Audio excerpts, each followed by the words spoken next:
वसई विरार शहर महानगरपालिकेमध्ये विरोधी पक्ष यांची निवड झालेली आहे। आपल्यासोबत विरोधी पक्ष नेते देखील आहेत। मनोज पाटील सर, काय सांगणार? आपली प्रथमच या महापालिकेमध्ये विरोधी पक्ष नेते म्हणून निवड करण्यात आलेली आहे, काय भावना असेल आपली? धन्यवाद। भारतीय जनता पक्षाच्या हजारो कार्यकर्त्यांच्या मेहनतीनं आज या ठिकाणी आम्ही 43 नगरसेवक निवडून आलेलो आहोत आणि आमचे सन्माननीय मुख्यमंत्री देवेंद्रजी, आमचे प्रदेशाध्यक्ष ज्यांच्या माध्यमातून या सगळ्या नियुक्त्या होतात, आमचे कार्यकर्त्यांच्या पाठीशी उभा राहणारे सन्माननीय रवींद्र चव्हाण साहेब, आमचे खासदार डॉक्टर हेमंत सावरा, आमचे दोन्ही आमदार राजन्नाप्पा नाईक, स्नेहा दुबे, आमचे गटनेते अशोकजी शेळके, जिल्हाध्यक्षा प्रज्ञाताई पाटील, या सगळ्यांच्या विचार विनिमयातनं आणि प्रदेशातल्या सूचनेनुसार माझी या ठिकाणी विरोधी पक्षनेतेपदासाठी नाव दिलं आणि आजच्या महासभेमध्ये ते मंजूर झालं। त्याबद्दल मी पक्षाच्या सर्वोच्च नेतृत्वाचं मनापासून आभार व्यक्त करतो। आणि हे पद जे आहे हे हजारो कार्यकर्त्यांचं पद आहे। मी केवळ नाममात्र या ठिकाणी बसलेलो आहे आणि वसई विरारच्या जनतेचे पहारेकरी म्हणून आम्हाला त्या ठिकाणी पाठवलेलं आहे। येणाऱ्या काळामध्ये वसई विरारच्या जनतेच्या हिताचं रक्षण करण्यासाठी आम्ही डोळ्यात तेल घालून काम करणार आहोत, कारण ती जबाबदारी आहे। मागच्या काळात आपण बघितलं असेल की पाशवी बहुमतामुळे सत्ताधाऱ्यांनी विरोधकांना जुमानलं नाही, परंतु आत्ता सत्ताधाऱ्यांनी सुद्धा जी भूमिका आता घेतील, जर त्यांनी सहकार्याची भूमिका घेतली तर आमचं सहकार्य 100% असेल, परंतु कोणतीही आडमुठी भूमिका जर सत्ताधाऱ्यांच्या माध्यमातून आली तर भारतीय जनता पक्ष त्याला ताकदीने त्याच पद्धतीने विरोध करेल आणि जे वसई विरारच्या हिताचं असेल त्या सगळ्यासाठी आम्ही संपूर्ण समर्थन या सभागृहामध्ये देऊ। ज्या ठिकाणी वसई विरारच्या जनतेचं अहित असेल ते आम्ही शोधून त्याला कडाडून विरोध करू आणि तो जो काही प्रस्ताव असेल, ते जे काही काम असेल ते आम्ही नक्की बंद करू। प्रथमच या महापालिकेमध्ये विरोधी पक्षनेते या ठिकाणी बसलेले आहेत। शहराच्या विकासाच्या दृष्टिकोनातून आपण कशा पद्धतीने कार्य करणार आहात यापुढे? नाही, मी तुम्हाला या अगोदर सांगितलं तसं की केंद्र आणि राज्यामध्ये आमचं सरकार आहे। आमचे लोकप्रतिनिधी आहेत, डॉक्टर हेमंत सावरा आहेत, आमचे खासदार आहेत, आमचे राजन नाईकजी आणि स्नेहाताई दुबे या दोन्ही आमदार आहेत। या दोघांच्या माध्यमातून केंद्र आणि राज्य सरकारकडे जे महापालिकेचे प्रोजेक्ट्स आहेत त्याला जास्तीत जास्त भरीव निधी कसा मिळेल, आमचे सर्व लोकप्रतिनिधी यासाठी प्रचंड प्रयत्न करतात। आपण बघतोय की केंद्र सरकारचे अनेक प्रोजेक्ट्स मंजूर आहेत, राज्य सरकारचे जवळपास 2,500 कोटीचे MMRDAच्या माध्यमातून प्रकल्प जे आहेत ते पुढच्या काही काळामध्ये मंजूर होणार आहेत। त्याच्यासाठी आमचे दोन्ही आमदार आणि खासदार प्रचंड मेहनत घेत आहेत। आम्ही महापालिकेतनं या सगळ्या गोष्टीसाठी त्यांच्या सोबत राहून पाठपुरावा करू आणि तो निधी, ते प्रोजेक्ट्स मंजूर होऊन वसई विरारच्या जनतेचं जे जीवन आहे ते सुसह्य कसं होईल, अधिक चांगलं कसं होईल, यासाठी आम्ही सगळे प्रयत्न करू आणि या सत्ताधाऱ्यांना चांगल्या कामासाठी नक्की सहकार्य करू। कुठेही आमचं पक्षहित यात आड येणार नाही, कारण आमचं जे काही ध्येय आहे या वसई विरारच्या जनतेला चांगलं प्रशासन आणि चांगल्या सोयी सुविधा देणं हे आहे। सर, निश्चितच आपण जर बघितलं असेल तर सत्ताधारी बोलत आहेत की विरोधक हा विरोधक नसला पाहिजे आणि त्यांनी आरशासारखी भूमिका या ठिकाणी बजावली पाहिजे, याकडे कसं पाहिजे? नाही, आरसा कधी तुटू पण शकतो, पण आम्ही पहारेकरी आहोत, त्यामुळे पहारेकराच्या भूमिकेमध्ये आम्ही रात्रंदिवस असणार आहोत आणि वसई विरारच्या हिताचे पहारेकरी म्हणून आम्ही संपूर्ण 43+1 44 जण या सभागृहामध्ये कायम सजग राहू। आपल्यासोबत अजून काही नगरसेवक आहेत, तुम्ही काय सांगणार? आज विरोधी पक्षनेते आपल्या भारतीय जनता पार्टीचे या ठिकाणी बसलेत।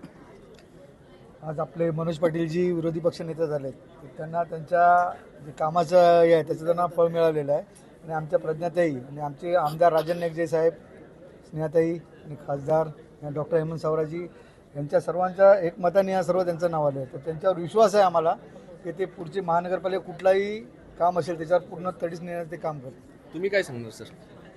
आता वसई विरारमध्ये विरोधी पक्ष सांगितलं की तो नसल्यामध्येच जमा असायचा आणि याच अनुषंगाने 43+1 म्हणजे 44 असे विरोधी पक्ष म्हणून आपण जेव्हा वसई विरारच्या जनतेच्या जनहितासाठी बसलोय, आज आदरणीय आमचे मनोजदादा यांना विरोधी पक्ष नेता इथे जाहीर केलेला आहे आणि खरंच खूप अभिनंदन, त्यांचा अभ्याससुद्धा तेवढाच आहे। वसई विरारला निश्चितप्रमाणे पहिल्यांदा विरोधी पक्ष काय असतो विरोधी पक्ष कशा चालण्याने जनतेच्या हितासाठी पुढे जातो यासाठी सगळ्या जनतेला देखील कळून येईल. फक्त असंच आहे की असं सुद्धा भासलं जाते सभागृहामध्ये की हे पहिल्यांदाच आलेत तर तुम्ही देखील नवीन आल्यासारखं वागा. म्हणून त्यांना देखील मी इतकंच सांगू इच्छितो की जसं आम्ही पहिल्यांदाच आलेत तर नवीनसारखं वागा. तर त्यांना देखील माझं एवढंच हे आहे, विनंती आहे, म्हणजे एक आव्हान असं आहे की विरोधी पक्ष देखील पहिल्यांदाच आले, विरोधी पक्षाची देखील तुम्ही सवय करून घ्या. चांगल्या कामाला समर्थन असेल परंतु जे जनतेच्या हिताचं नसेल त्यासाठी आम्ही पेटून उठू आणि विरोध म्हणून जनतेच्या हितासाठी वाटचाल करू. निश्चित आपल्यासोबत नगरसेविका प्रज्ञा पाटील मॅडम, काय सांगणार? आज आपले विरोधी पक्ष या ठिकाणी बसलेले आहेत, कसं वाटतं?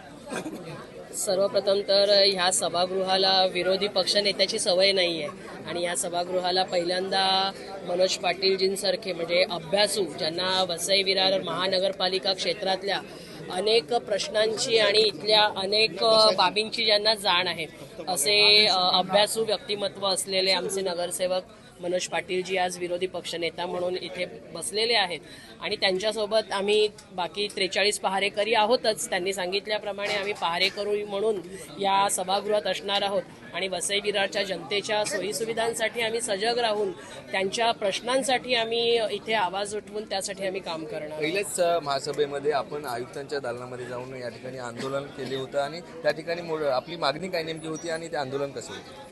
आंदोलन नाही त्यांना म्हणता येणार.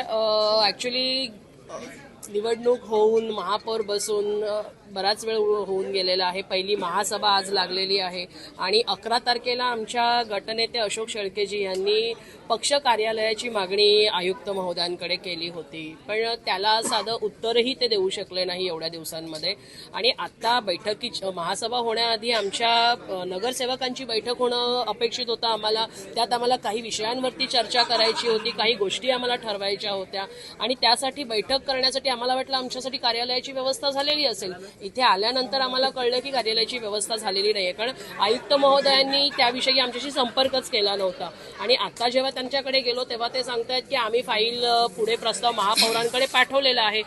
आधी जर बघितलं तर ह्यामध्ये आयुक्तांचा विषय असतो, महापौरांचा इकडे अधिकार नाहीये, म्हणजे पक्ष कार्यालय देण्यासाठी. तर आयुक्त ते का महापौरांवरती ढकलत आहेत त्याचं उत्तर त्यांच्याकडेच असेल. त्यांना सांगितलं जर असं आहे तर आम्हाला तुम्ही लेखी स्वरूपात द्या की तो अधिकार माझ्याकडे नाहीये, मी नाही देऊ शकत आहे, इकडे तशी तरतूद नाहीये. जे काही तुमचं उत्तर आहे ते आम्हाला लेखी स्वरूपात द्या अशी आम्ही त्यांच्याकडे मागणी केलेली आहे.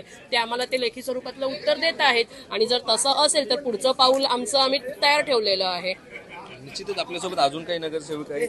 काय सांगणार मॅडम? विरोधी पक्षनेते बसलेले आहेत, आपण कशा पद्धतीने या विरोधी पक्ष बाकावरती बसून काम करणार आहात? नमस्कार. विरोधी पक्ष नेते, आपण हिस्ट्री बघितली असेल किंवा पार्श्वभूमीमध्ये गेलात आपण तर आपल्या लक्षात येईल की विरोधी पक्ष बसल्याशिवाय कामं होत नाही. हे आपल्याला महाराष्ट्राचे फक्त हिस्ट्री बघा आपण, तर कुठेतरी हे गरजेचं आहे आणि त्याच्यामुळे निदान लोकांची तरी कामं होतील. आणि आता ताईने सांगितल्याप्रमाणे जे कार्यालय होतं विरोधी पक्षाचं आणि 11 तारखेला ऑलरेडी पत्रव्यवहार झालेले आहेत, पत्र दिलेलं होतं. तर आता जेव्हा आम्ही नगरपालिकेत कुठलाही अर्ज देतो तर त्यांची जबाबदारी आहे त्याचं उत्तर देणं. Yes, no, whatever it is, पण त्यांना ते उत्तर देणं भाग आहे. ते असं गप्प राहून चालू शकत नाही, कारण it is mandatory for them to reply that letter की तुम्ही देणार आहात, नाही देणार आहात, महासभेनंतर देणार आहात किंवा त्याला एवढा अमुक वेळ जाईल की तुम्ही पत्रव्यवहार केलेत, पुढे कोणाला ट्रान्सफर केलेली आहे इन्फॉर्मेशन की कोणाकडे मागणी केलेली आहे, काय केलंय, त्या पत्राचं काय एंड काय झालं, कन्क्लुजन काय झालं, हे सांगणं खूप गरजेचं असतं. ते काही चालू शकत नाही, कारण it is mandatory for them to reply that letter की तुम्ही देणार आहात, नाही देणार आहात, महासभेनंतर देणार आहात किंवा त्याला एवढा अमुक वेळ जाईल की तुम्ही पत्रव्यवहार केलेत, पुढे कोणाला ट्रान्सफर केलेली आहे इन्फॉर्मेशन की कोणाकडे मागणी केलेली आहे, काय केलंय, त्या पत्राचं काय एंड काय झालं, कन्क्लुजन काय झालं, हे सांगणं खूप गरजेचं असतं.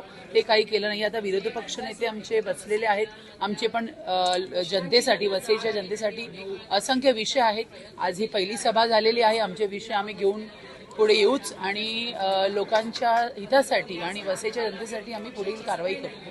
निश्चितच आपण जर बघितलं असेल तर वसई विरार महापालिकेमध्ये विरोधी पक्ष नेते म्हणून मनोज पाटील यांची निवड करण्यात आलेली आहे. त्यामुळे सर्व वसई विरारकरांचे जे प्रश्न आहेत हे आम्ही नक्कीच त्या प्रश्न सोडवण्याचे प्रयत्न करू असा विश्वास देखील यावेळेस या सर्व पदाधिकाऱ्यांनी व्यक्त केलेला आहे. संदीप गायकवाड, APS मराठी, वसई विरार.